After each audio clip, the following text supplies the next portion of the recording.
जय हिंद। आज हम बात करने वाले हैं दिल्ली पुलिस में निकली ड्राइवर की एक बहुत बड़ी भर्ती के बारे में। अगले कुछ मिनटों में हम इस मौके से जुड़ी हर छोटी बड़ी जानकारी को समझेंगे, योग्यता से लेकर सैलरी और चयन प्रक्रिया तक, ताकि सब कुछ शीशा की तरह एकदम साफ हो जाए। तो सबसे पहले और सबसे जरूरी बात, पद कितने हैं? कुल 737 पद हैं और ये सिर्फ पुरुष ड्राइवरों के लिए हैं। ये एक बहुत बड़ा नंबर है, मतलब कंपटीशन तो होगा लेकिन मौका भी उतना ही जबरदस्त है। और अब बात करते हैं सैलरी की। तो नौकरी लगने के बाद हाथ में लगभग 43,000 रुपये महीना आ सकता है। लेकिन यहाँ एक खास बात है, इसमें 13वें महीने की सैलरी भी शामिल होती है, जो कि पुलिस और सेना की नौकरियों का एक बहुत बड़ा फायदा होता है। सबसे पहले ये जानना बहुत जरूरी है कि ये एक सेंट्रल गवर्नमेंट की जॉब है, स्टेट की नहीं। मतलब भर्ती सीधे एसएससी के जरिए होगी, जो नौकरी में एक स्टेबिलिटी और बेहतरीन फायदे पक्के करती है। तो सवाल ये है कि इस पद के लिए कौन कौन अप्लाई कर सकता है। आइए अब सीधे सीधे इसकी योग्यता की शर्तों पर चलते हैं। यहाँ कुछ मुख्य शर्तें हैं। उम्र 21 से 30 साल होनी चाहिए, कम से कम 12वीं पास होना जरूरी है। और हाँ, ये भर्ती सिर्फ पुरुष उम्मीदवारों के लिए है। लेकिन सबसे अहम चीज है एक वैलिड हैवी मोटर व्हीकल यानी HMV लाइसेंस। इसके बिना तो आवेदन करना नामुमकिन है। साथ ही गाड़ी के बेसिक रखरखाव की समझ भी होनी ही चाहिए। और देखिए, लाइसेंस को लेकर एक बात बिल्कुल साफ है, ये परमानेंट होना चाहिए। लर्नर लाइसेंस बिल्कुल नहीं चलेगा। जिस दिन फिजिकल टेस्ट होगा उस दिन इसकी बड़ी सख्ती से जांच होगी, और अगर लाइसेंस पक्का नहीं मिला तो समझिए सारी मेहनत पर पानी फिर सकता है। उम्र की जो ऊपरी सीमा 30 साल है, उसमें आरक्षित वर्गों के लिए कुछ छूट भी है।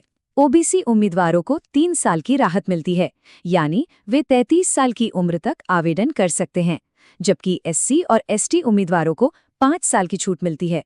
मतलब उनके लिए मौका 35 साल तक खुला है।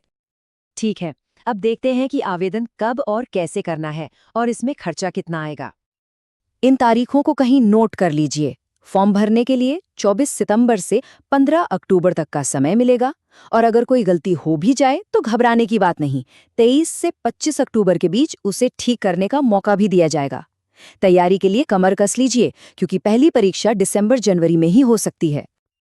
अच्छी बात यह है कि आवेदन की फीस सिर्फ 100 रुपये है, वो भी केवल जनरल, OBC और EWS उम्मीदवारों के लिए।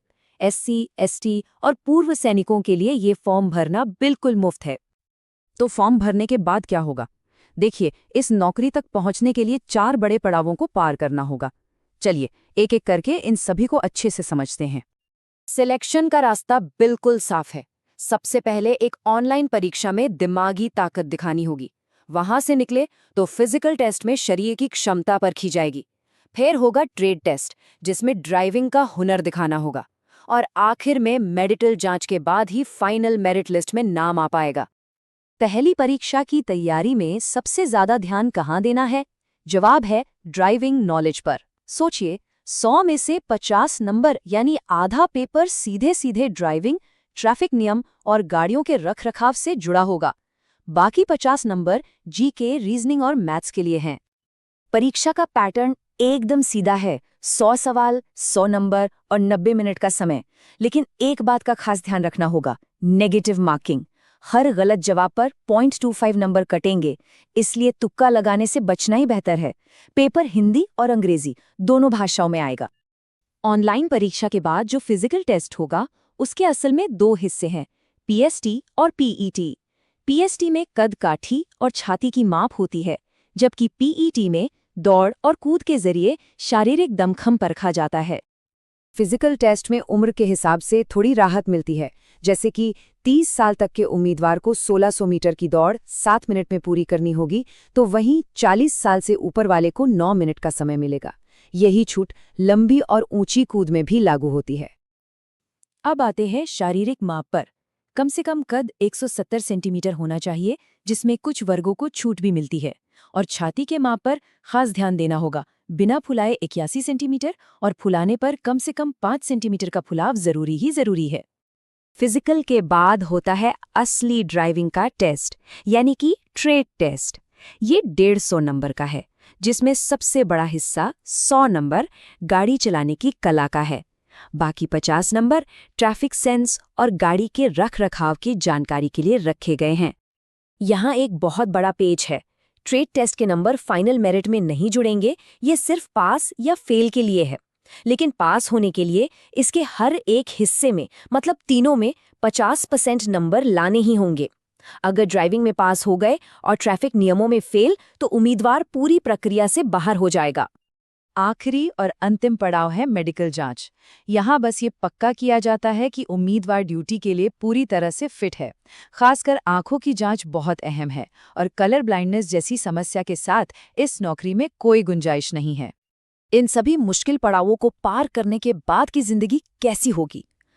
चलिए अब देखते हैं कि इस नौकरी में करियर ग्रोथ और क्या-क्या सुविधाएं मिलती हैं। ये सिर्फ एक ड्राइवर की नौकरी नहीं है, बल्कि एक पूरा करियर है। शुरुआत ड्राइवर के पद से होगी, लेकिन बेहतर काम और अनुभव के साथ हेड कांस्टेबल, एएसआई और यहाँ तक कि सब इंस्पेक्टर के पद तक पहुँचने का रास्ता भी खुला हुआ है। नौकरी मिलने के बाद ट्रेनिंग और पोस्टिंग दोनों दिल्ली में ही होगी, जो इस नौकरी का एक बड़ा अट्रैक्शन है। और इसके साथ ही केंद्रीय कर्मचारियों वाले सारे फायदे जैसे डीए, एचआरए, टीए और पक्की पेंशन भी मिलेंगे। तो सवाल आखिर में यही है, क्या एक स्थिर सरकारी नौकरी, राजधानी दिल्ली में पोस्टिंग और तरक्की का ये पक्का रास्ता वो करियर है जिसकी किसी को तलाश है? ये फैसला तो हर उम्मीदवार को खुद ही करना होगा।